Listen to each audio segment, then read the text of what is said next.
Tout commence par une belle matinée de printemps. Vous vous réveillez en sursaut, avec une très forte douleur aux tempes. Vous ne comprenez rien de ce qui se passe. Puis, vous vous rendez compte que c'est le silence de la ville qui vous a réveillé.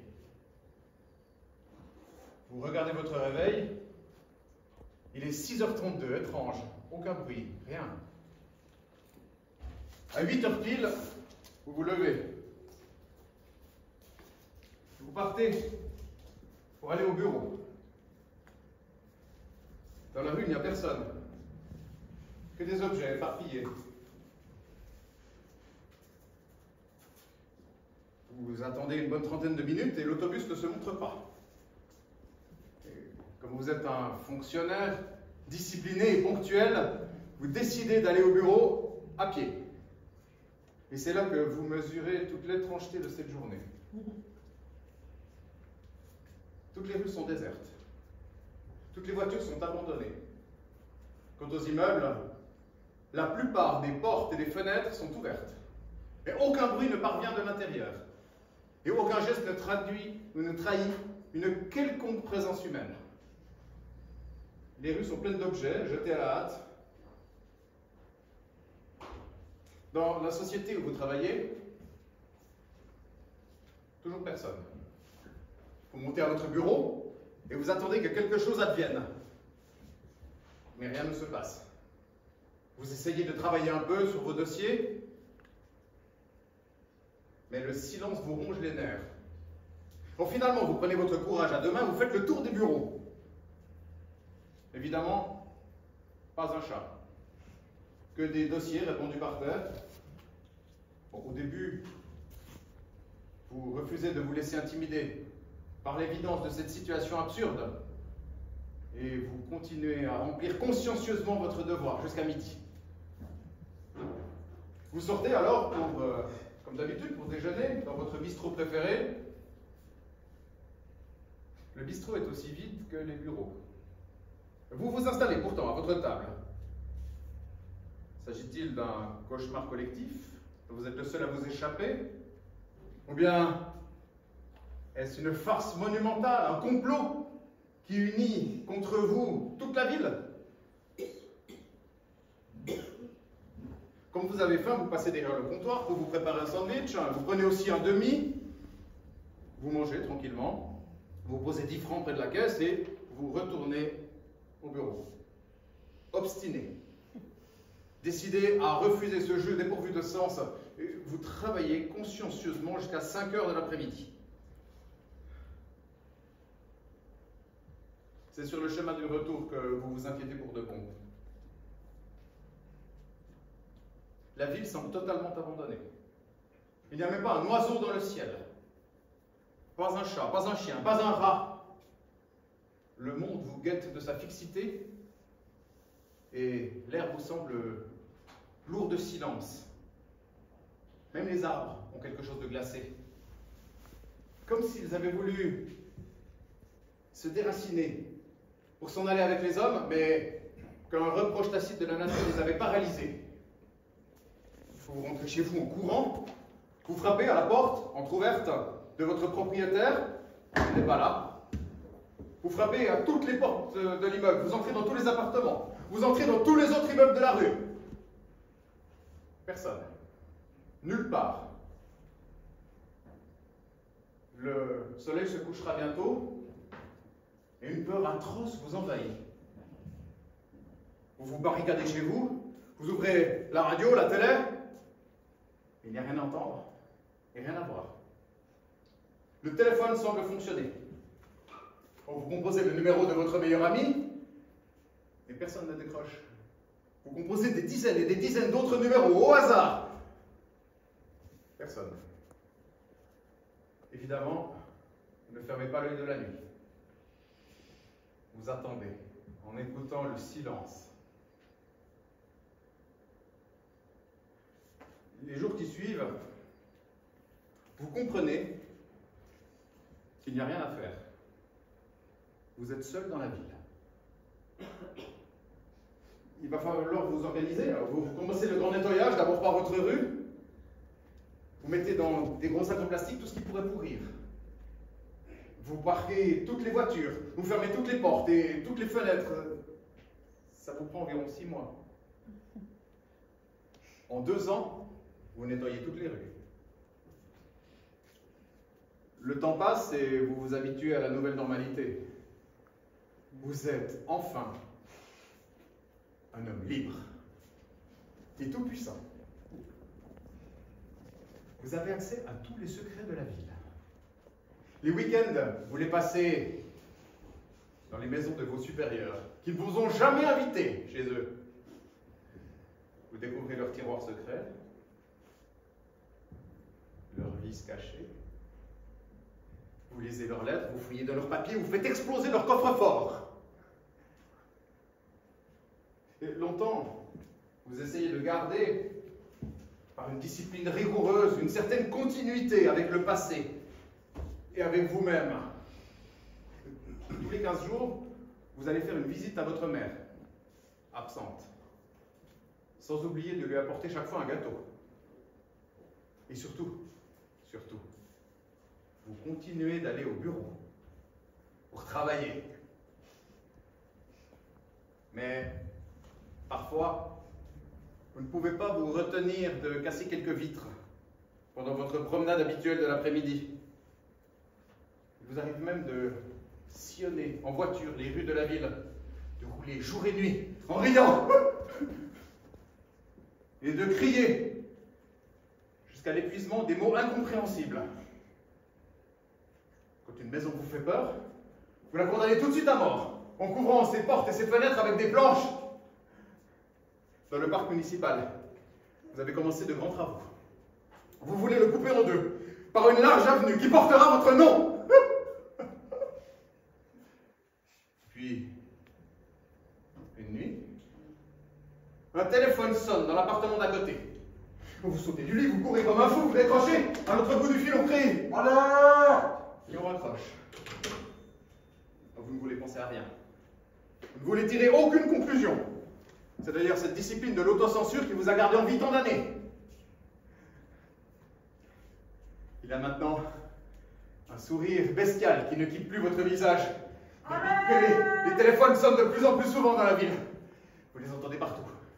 Dans l'immeuble d'en face, au café. Mais vous ne répondez plus. Vous savez que c'est inutile. Il sera toujours plus rapide que vous. Et votre sourire est de plus en plus difficile à garder sur votre visage. Mais vous n'avez pas le choix. C'est votre seule réponse à ces appels qui ne cessent de vous assiéger jour et nuit. De tous les immeubles, de toutes les maisons, de partout. Alerte! Alerte! Alerte! Alerte! Alerte!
Notre ville a été envahie par des papillons. Ils sont grands, beaux, carnivores. On n'a jamais vu tant de papillons dans la ville. Ils ont tout couvert. Les rues, les toits, les arbres, les voitures. Les gens qui se trouvaient dans la rue pendant l'invasion ont été mangés. De ma fenêtre, je vois 3 squelettes d'hommes et un squelette de chien, parfaitement nettoyé. Les papillons attaquent d'abord les cils, les sourcils, les paupières, les cocales et les papilles gustatives. Ce sont les plus violemment colorés qui s'occupent de tout cela. Les autres font le reste. Pour l'instant, toute la ville est paralysée. Les gens se sont retranchés chez eux et regardent par leurs fenêtres couvertes de papillons la rue couverte de papillons. Les bestioles semblent s'installer définitivement chez nous. Elles continuent même d'y affluer. La couche de papillons est de plus en plus épaisse. On dirait de la neige colorée.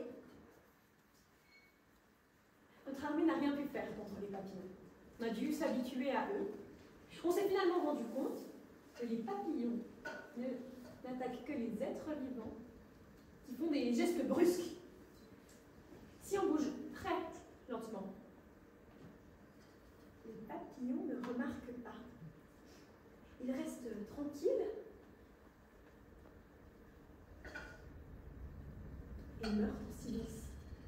D'ailleurs, on ne peut avancer dans la ville qu'en les écrasant.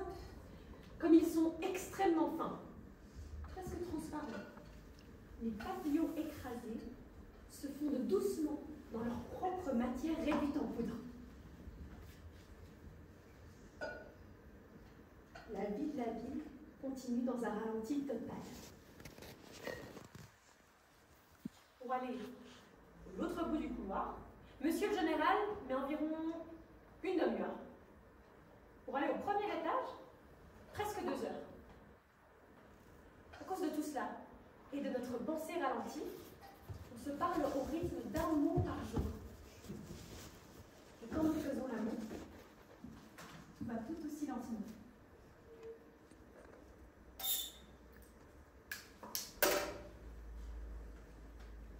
Corsage. Cassis.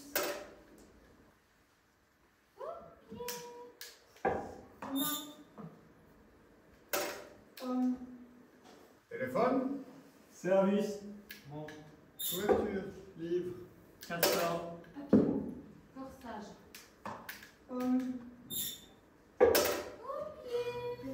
Téléphone. Castor, bon. Livre. Papillon. Corsage. Téléphone. Service. Corsage. Castor. Corsage. Castor. Téléphone. Castor. Merci. Téléphone. Papillon. Téléphone. Téléphone. Téléphone.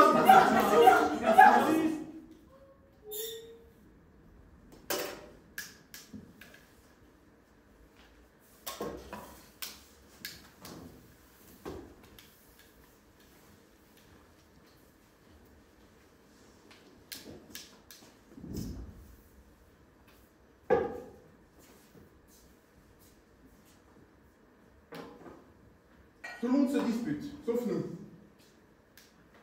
C'est vrai. Qu'est-ce qu'on peut faire pour se bagarrer? Je sais, c'est très facile. Tu vois cette pomme? Je la vois. Bon, moi je la mets là. Je dis, cette pomme est à moi. Toi tu réponds, non, cette pomme est à moi. Et on se bagarre. Bravo, j'ai compris. On commence? Cette pomme est à moi. Cette pomme est à toi. Non, à moi. Oui, à toi. Non, cette pomme est à toi. Si tu me donnes la pomme, on ne peut pas se fâcher. Merci beaucoup. La vie est belle. Très belle. Non, on s'est trompé.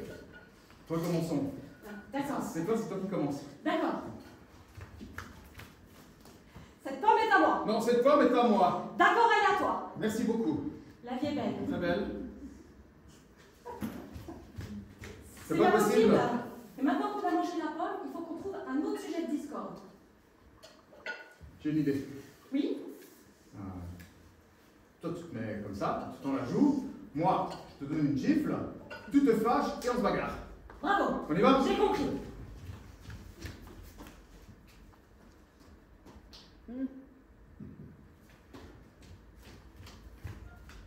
Tu me fais pitié. Mais vas-y, frappe.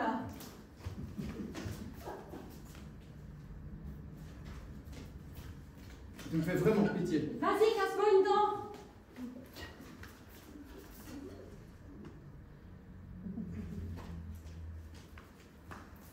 Je ne peux pas. Mais qu'est-ce qu'on va faire pour se fâcher? Insulte-moi pour que je me mette en colère. Cochon, porc, gorée, verra. Encore, insulte-moi encore. Cochon, porc, gorée, verra. Encore, encore. Porchon, gora, cochonnet. Ça ne suffit pas, je ne suis pas fâché. Je connais pas d'autres insultes. Mais c'est pas grave. C'est le ton qui compte, pas le concept. Dit avec violence, tout devient une insulte. Je comprends.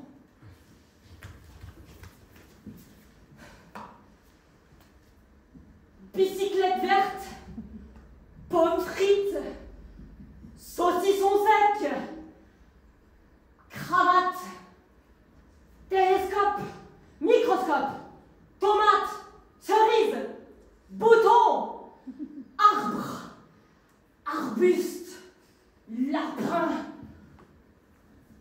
poussin, petite fleur, mon ami. C'est pas possible. On n'y arrivera jamais. Jamais. Ne pleure pas, mon ami. Toi non plus, ne pleure pas, mon ami. Ne pleure plus. Mon petit, Mon lapin, mon poussin. mon ami.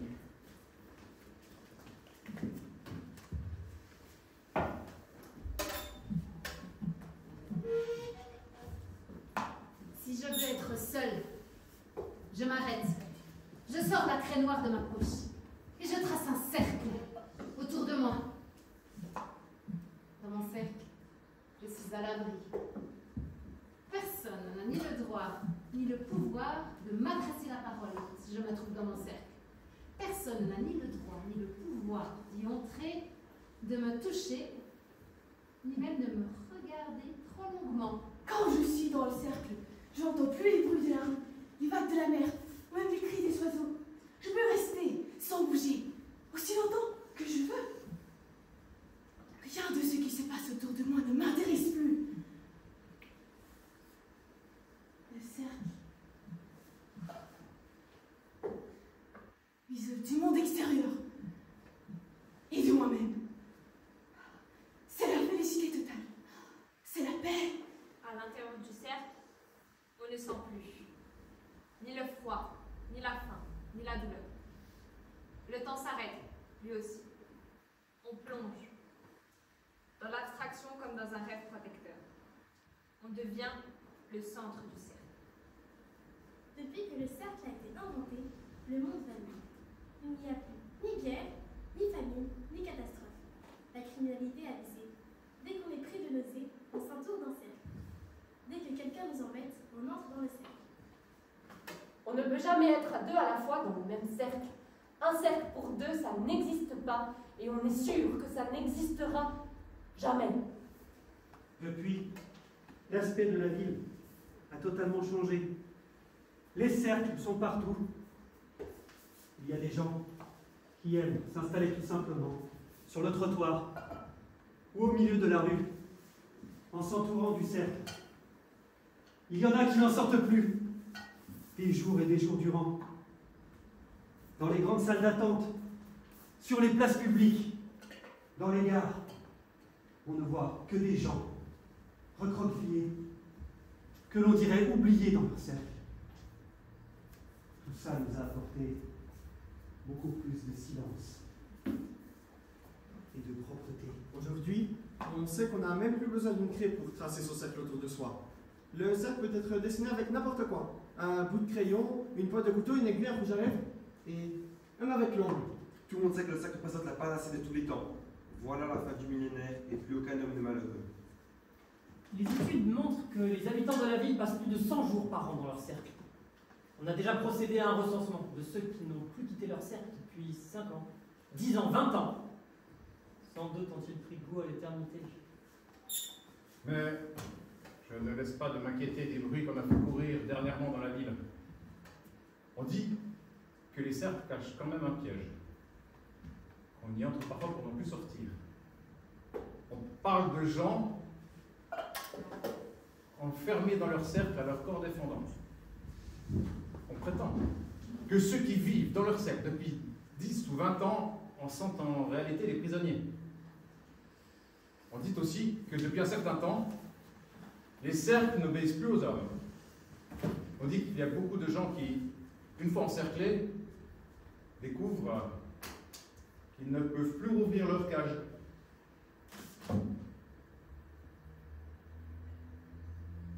On dit même qu'ils n'en sortiront jamais. Alerte!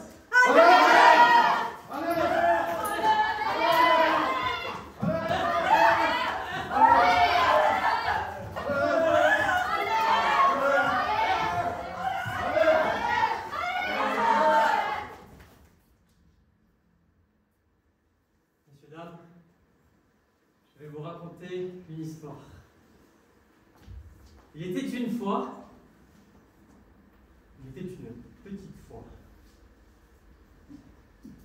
une si petite fois, mais si petite, qu'il n'y avait pas de foi, et par conséquent, je vous ne raconterai rien du tout. Merci.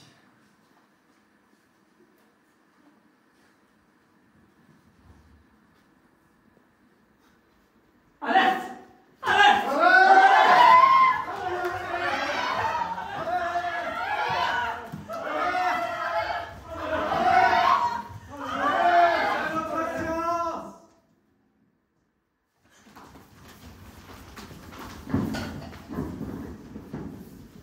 Notre science est impuissante. Impuissante dans ces cas, et impuissante aujourd'hui, elle ne sera plus impuissante demain. Dire que la science est impuissante, cela mène au mysticisme.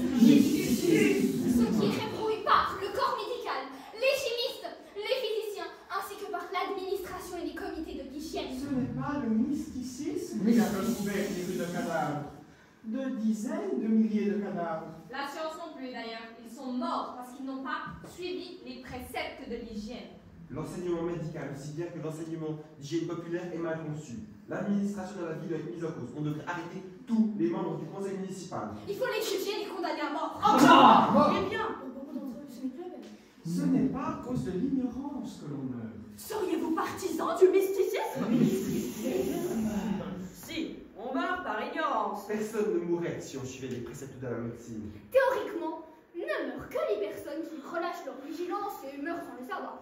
Ou bien meurent ceux qui le veulent bien, ou alors meurent les condamnés à mort ou les soldats tués à la guerre. On meurt aussi en temps de paix. On meurt aussi malgré soi. C'est pour cela que beaucoup de personnes, les personnes polies, meurent en s'excusant.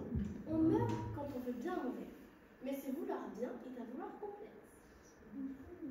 On meurt lorsque, consciemment ou non, on accepte la mort. Les vaillants ne doivent pas céder. On ne peut pas ne pas céder. On peut et on doit ne pas céder. Si l'on meurt, c'est que l'on veut bien céder aux forces du mal. La mort, c'est la réaction. Ce ne la doit pas troubler les forces du progrès. Nous sommes tout de même limités dans le temps. C'est une vérité élémentaire. Je déplore à la fois que la mort existe. Je déplore également qu'on a à redire et que vous tâchiez de réfuter cette vérité. Vous méritez d'être condamné à mort. À mort. Puisque vous vous résignez à la mort, on peut bien vous la donner. Un petit tribunal, un petit jugement, et ça y est. Un tribunal. L'élan collectif ne craint pas la mort. Elle n'existe pas pour les gens qui ont la tête solide, qui connaissent bien la doctrine et qui vont de l'avant, toujours de l'avant. La mort, c'est la tentation de la réaction. Je pense comme le quatrième auteur, René Marcolès. Au bout de la vie, il y a nécessairement la mort. Notre collègue devrait nous dire ce qu'il entend par nécessairement. Il n'y a pas de nécessité. Ou alors, lorsque des hommes de joie ont jugé que certains citoyens sont condamnés pour crimes contre le pays et l'humanité. Ou alors lorsque le corps médical ne peut pas subvenir aux besoins de tout le monde et qu'il faut supprimer 20, 30, 40% des citoyens. Dans ce cas, on exécute seuls et seulement ceux qui croient en la mort par mysticisme. Nous n'avons pas besoin de ces gens-là, c'est tant pis pour eux. Nous sommes quand même limités dans le temps. Nous allons tous mourir.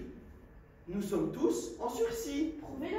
Il ne pourra jamais apporter des preuves. Voyons, les lois mêmes de la biologie nous le démontrent, sans compter la quantité énorme de cadavres.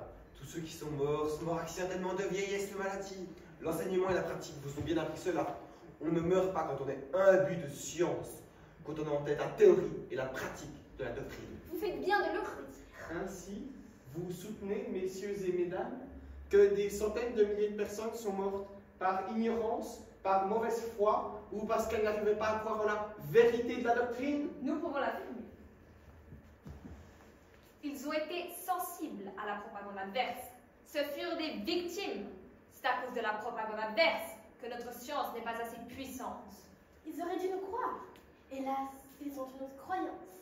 Vieille, dépassée, mais encore virulente. Il y a de ces gens qui disent que toute action est inutile car De toute façon, il y a la mort au bout. c'est un argument à prendre en considération. Seriez-vous défaitistes? Seriez-vous réactionnaire? Je crois qu'il y a la mort. C'est une honte. Je ne mourrai jamais. Je parie que si. Les gens qui meurent sont de mauvais citoyens. Les mourants ne sont pas assez politisés. La mort est la véritable aliénation. Vous ne formez que des clichés. Le bon sens ne nous apporte que de fausses vérités. Entre le bon sens et la vérité, il y a un abîme. Vous ne voulez pas prendre la mort en considération. C'est elle qui me prend en considération. C'est faux. C'est faux. Je voudrais bien vous donner raison. Ce n'est pas le cœur qui manque. Mon cœur me manque. Excusez-moi.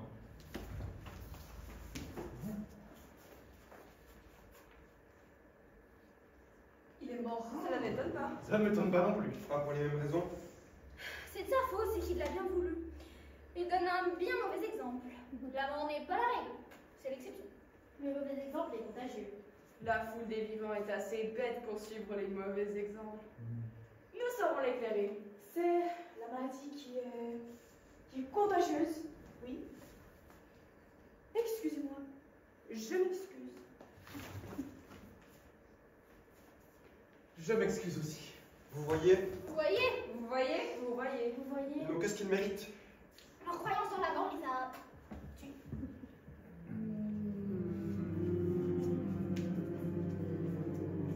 Nous allons prouver que la mort n'existe pas pour nous. Nous, qui croyons en la science et au progrès, nous allons montrer le bon exemple. À bas la mort! Vive la vie!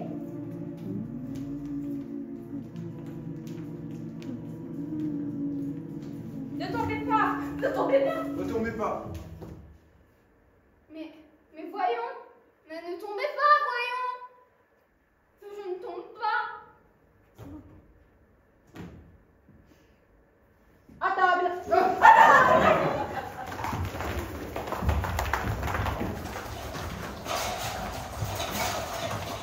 Quelqu'un s'occupe de l'enfant.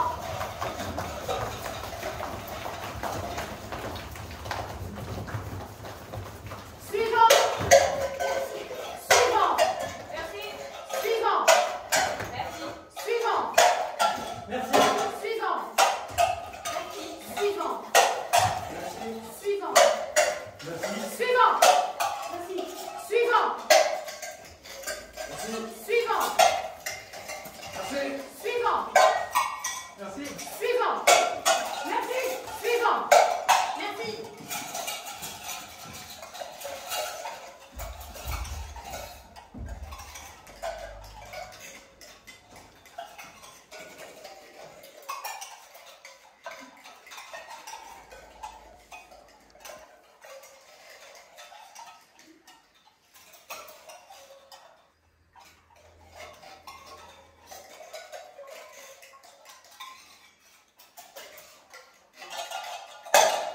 Regardez-vous. Non mais regardez-vous. Comme vous aimez acheter de la viande. Du porc, du veau, du poisson, des escargots, des volailles. Tout est bon pour votre corps de chair.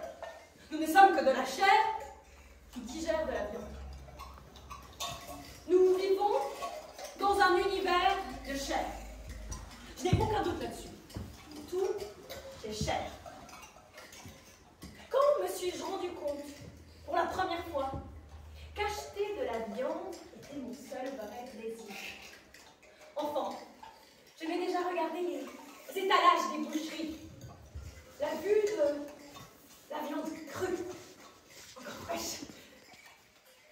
déclenché mes premiers orgasmes. Toute ma vie, je n'ai fait qu'acheter de la viande. Les boyaux et les oreilles de porc, la cervelle de bœuf, le foie de morue, le gésier de faisan, les queues de langoustine, le rognon et la langue fumée de mouton, la sauce de prunelle de vipère. Quel délice! Je suis devenue une prisonnière passionnée de la viande. Même quand je suis rassasiée, je garde dans ma bouche un petit morceau de viande crue. Je le mâche indéfiniment, sans l'avaler. S'il m'arrive, parfois, par erreur, de l'engloutir, une solitude m'envahit aussitôt. La définition de l'homme, dites-vous. Un morceau de viande qui dévore toute la viande qui pousse autour d'elle. Voilà la définition de l'homme. Et je vous le jure, tout est viande. La définition de la viande, alors. Moi, je suis un morceau de viande qui pense à toute la viande qui m'entoure. Le bonheur en ce monde, c'est que chaque variété de viande a son goût et son parfum. Je ne pourrais pas vous dire quel rapport intime j'ai eu avec moi-même quand j'ai essayé pour la première fois ma propre chair. Je suis devenue une parfaite perpétuum mobile. Je suis capable de manger ma propre chair sans rien excréter. En me nourrissant de ma propre chair, je me charge de l'énergie dont j'ai besoin pour manger ma propre chair, qui repousse toujours après que je l'ai mangée. Le plus fascinant dans ce festin, c'est quand je grignote les marges de mon cerveau. Rien ne pousse plus vite que mon cerveau en train d'être grignoté. J'ai même peur qu'à cause de la force de régénération de mon cerveau, je vais commencer à grossir. D'où vient-il? Voudriez-vous savoir ce désir d'enfoncer mes dents dans les strates profondes de mon cerveau? Franchement, je n'ai plus de réponse.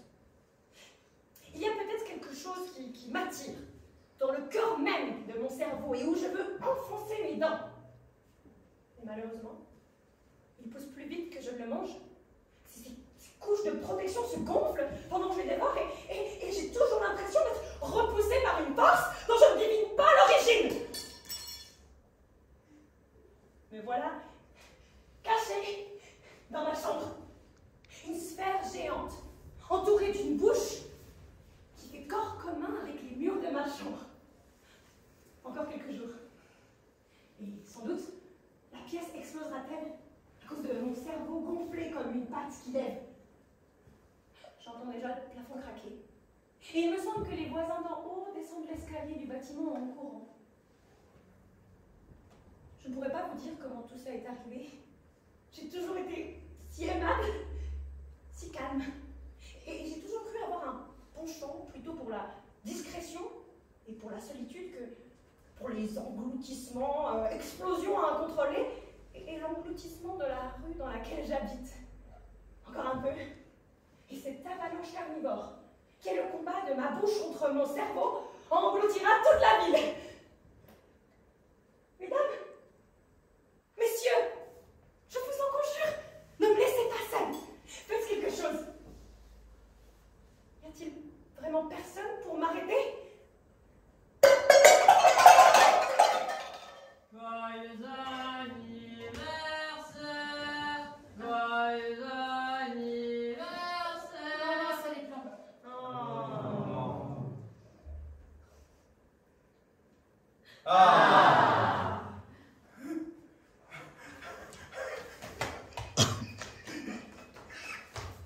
Et maintenant, mesdames, messieurs, théâtre!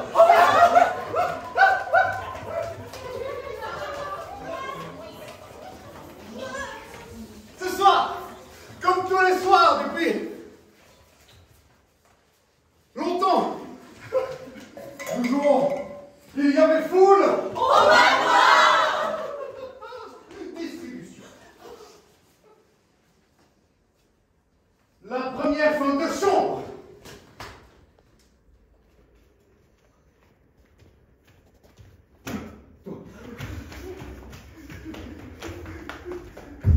Le premier valet de chambre.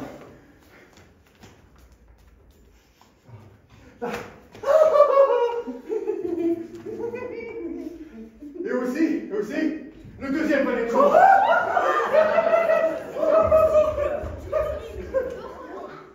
Le rôle de Mississippi.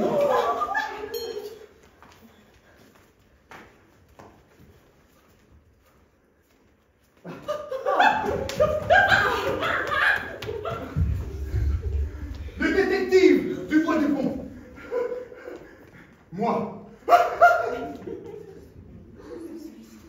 La baronne de Z.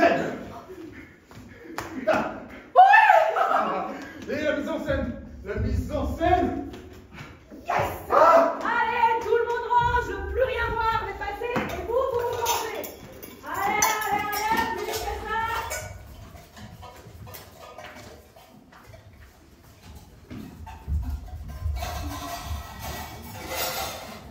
Plus vite.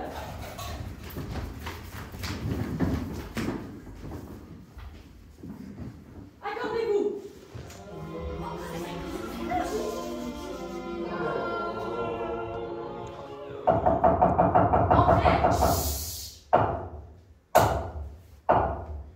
Je me présente, je suis le détective privé Dubois, surnommé Dupont, à cause de ma ressemblance avec le célèbre policier anglais Smith.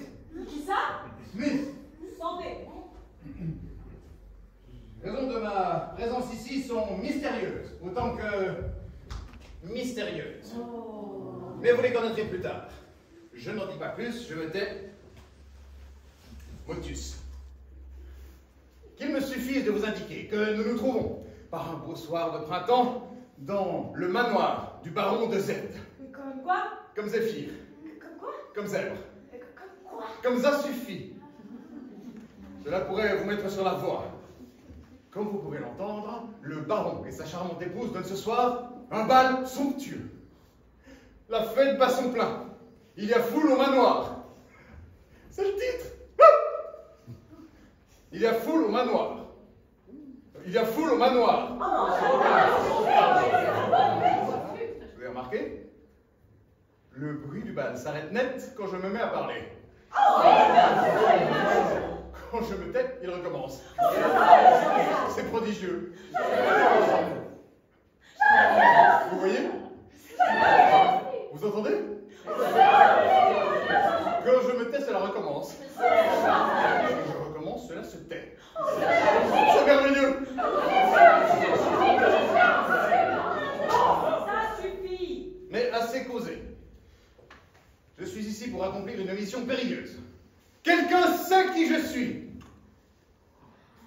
Tous les autres ignorent mon identité. Tellement d'identités différentes. Accent allemand. C'est-à-dire qu'on me prend pour quelqu'un que je ne suis pas. Bien.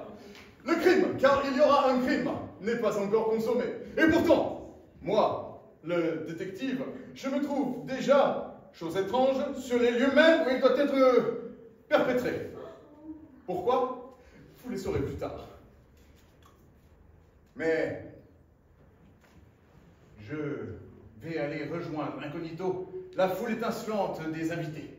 Oh, que de pierreries, que de bougies, que de sapins, que de chignons, que de beauté. Mais on vient, je m'en vais. Je suis la ravissante baronne de Z, la femme la plus enviée et la plus courtisée des environs. Imaginez ma robe du soir, son étroite gaine en safran goudronné, son faux buste en autruche africaine, ses décrochés moissats en sapin des Vosges, son corsage en lanoline crénelée. Et mes bijoux fameux dans toute la région, mon collier de mori flambé, ma grosse couturière au petit doigt, mon sautoir de Corizat Louis XVI, et ces petits cactus sur ma pimprenelle. Ne sont-ils pas les plus beaux du monde? Oui. Voilà pourquoi j'ai le désordre d'être abandonnée par mon mari. Il ne pense qu'à la chasse. On était courir le premier des marais, rester des heures dans la boue, à l'affût d'un buvard sauvage. On était forcé la cheviote à la course. Tels sont ses passe-temps préférés. Cependant, loin de mes amis de pension, moi qui n'aime ni la lecture, ni le jeu, ni la musique, je m'ennuie et je me languis dans ce grand manoir breton. Ou plutôt, je m'ennuyais jusqu'à ce que le baron eut l'idée imprévue d'organiser ici même un bal. Un bal, Louis, le chasseur. Un bal dans ces domaines solitaires. C'était incroyable. Je suis encore toute éberlouie et ravie, car il faut se rendre à l'évidence. C'est le plus beau soir de ma vie. La fête bat son plein. Il y a foule au manoir. Vite, retournons dans la grande salle nous occuper de nos invités. Dieu, que j'ai ma pause. Je suis la première femme de chambre. Le baron me faisait un peu la cour. Il aimait la couleur de mes cheveux. Pourquoi tu me racontes tout cela, moi? La baronne, elle s'est trouvée mal. Vite, des selles et un médecin. Quel deuil pour nous tous! Se peut-il qu'une chose pareille soit arrivée? Un soir de bal. Et moi qui aimais tant, monsieur. Ah, j'oubliais de vous dire que je suis le premier valet de chambre. Le premier. Une place d'honneur.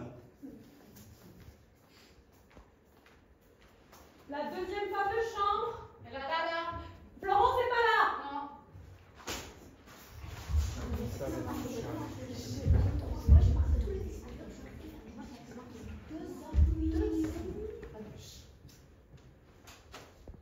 C'est moi, Julie, la deuxième femme de chambre. Je surveille aussi la cuisine. Monsieur, pauvre monsieur, il aimait bien taper ma poitrine comme ça dans les coins. Tout ça, moi je vous le dis, c'est la faute de madame. Madame, elle n'aimait pas manger les caniveaux et les saperlottes que monsieur y tuait avec son gros fusil.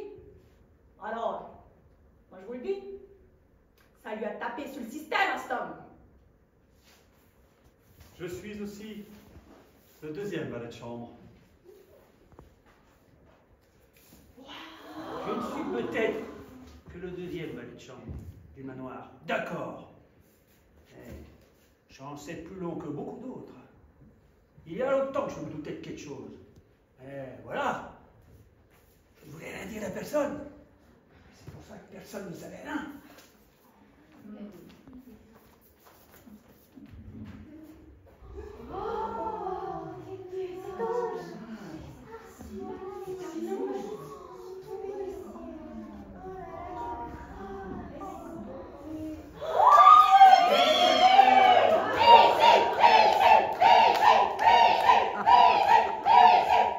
Je suis le diable fatal de ce château. On m'appelle le Mississippi. Je l'aime, je l'adore. Avec ses armoires et son blouson de descendant de la croisée. Allons vite faire semblant de porter secours à la baronne. Mais bientôt je serai dans le locomotive. Tchou, tchou. En attendant, allons chercher la sel et la vinaigre. La trame se noue et le mystère s'épaissit. Grâce à ma diabolique machination, la baronne de Z a été informée en plein bal de la mort subite de son époux. Est-ce un crime? Est-ce un suicide? La foule des invités qui encombrent encore les salles du manoir se le demande avec angoisse. Écoutez. Parfait. Parfait. L'affaire est en bonne voie. Mais on vient. Vite. Disparaissons dans les méandres poussiéreux de ce château dont nous connaissons les issues les plus secrètes.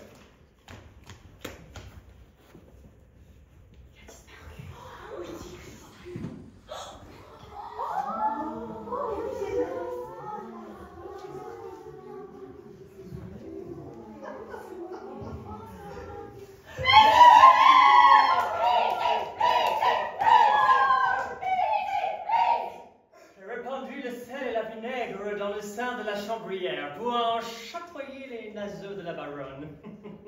Et j'ai pris l'indicatif des chemins de vapeur. Puisque le mort, il est exactement réussi, je peux partir contente. Mon chéri ne fera pas longtemps le pied de mouton sur le quai de la station. Voilà le galopin du cheval qui l'emporte. Vive le castor à poil long de l'Oklahoma!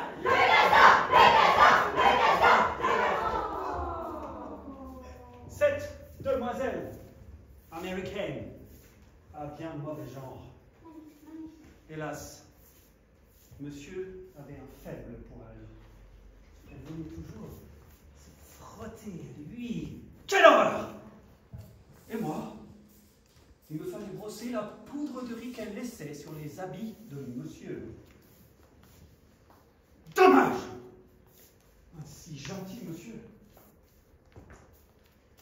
Florence, je Pas là.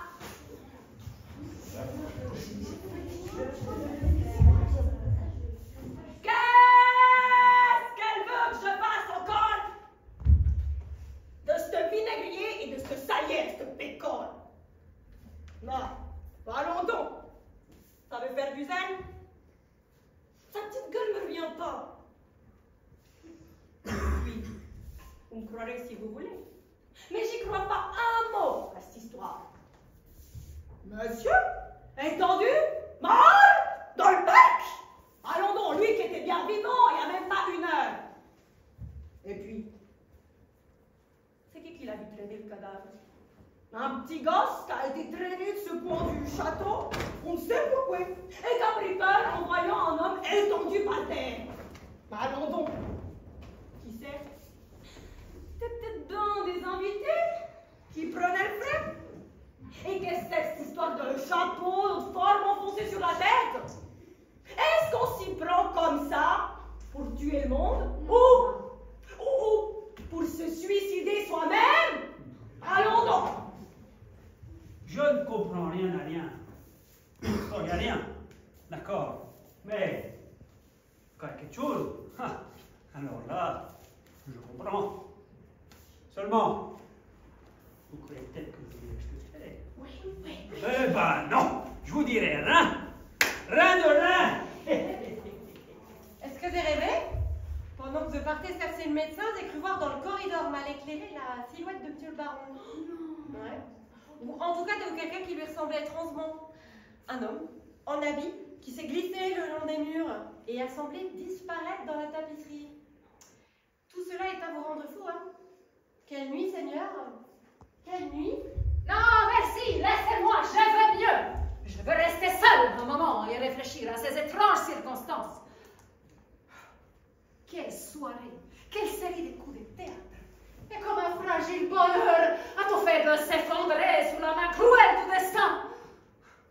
À peine avais-je pris conscience de ma joie au milieu de la foule brillante des invités. À peine avais-je fait un détour des valses et voici que l'atroce nouvelle me terrassait par la bouche d'un enfant innocent. Je me souviendrai toute ma vie de cette air de valse. Mais comment comprendre tout cela? À 10 heures, un enfant très tard, avoir aperçu le corps étendu de mon époux gisant dans le parc, son chapeau de forme étrangement enfoncé sur sa tête jusqu'au menton. À 10h05, lorsque tout le monde accourt sur le lieu du prétendu crime, le corps, il a disparu. Quoi qu'il en soit, mon mari n'a pas réapparu au château.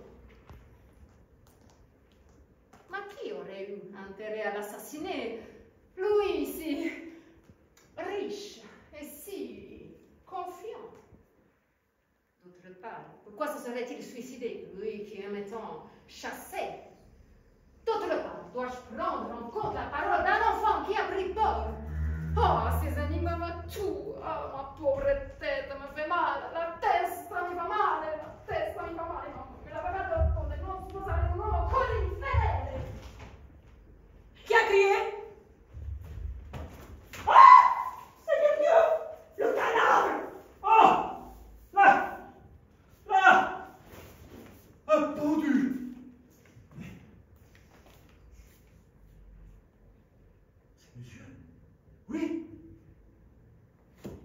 ce pauvre monsieur. Au secours! Au secours! Quel remue-ménage, mais qu'y a-t-il encore? Ok, alors, voilà une apparence qui a toute la réalité. Bon, du courage, osons regarder. Eh bien, moi, je dis que ce n'est pas monsieur le baron. Je dis que c'est quelqu'un qui voulait se donner l'air de monsieur le baron, mais qui n'est pas monsieur le baron. Aiuto! Ma non è questa femme de chambre! Ah bon! Dai, Et la baronne qui pique encore une crise de nerfs. Il va encore falloir lui apporter des selles, mais à moi. Est-ce qu'on m'en fait respirer des selles? Ma dov'è questa cameriera? Ma vieni, dai!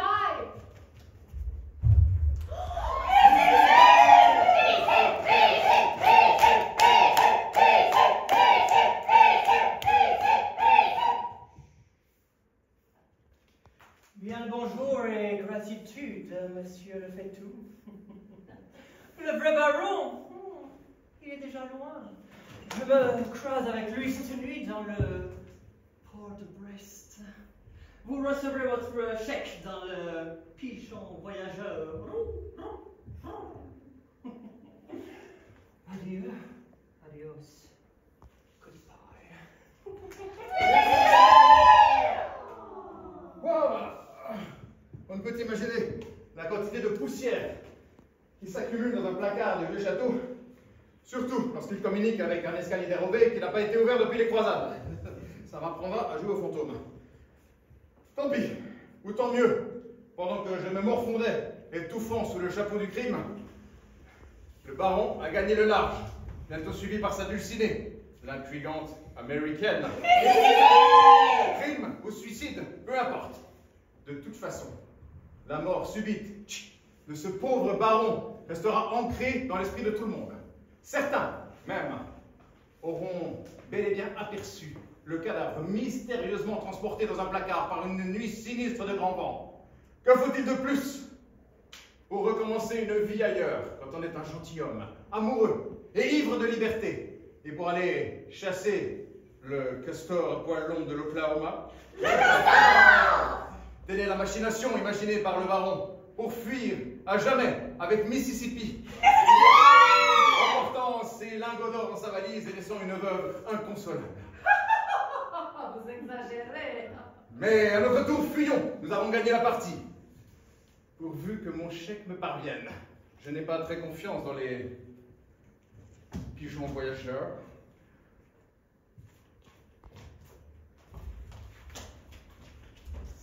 Naturellement, le placard est vide, je m'en doutais. Voilà un cadavre qui a de bonnes ombres. Ah, que la baronne est donc nigote d'avoir créé tout cela. Ouais, c'est bon, on a compris, hein. Eh, ma pauvre dame, venez par ici, n'ayez pas peur. Vous verrez qu'il n'y a pas plus de baron de cadavre que sur ma main. Ah, votre époux, il doit être loin. Et en bonne santé, moi je vous le dis. Sacre bleu, il y a longtemps que je me doutais de quelque chose, mais je ne pourrais rien dire à personne. Rien, rien.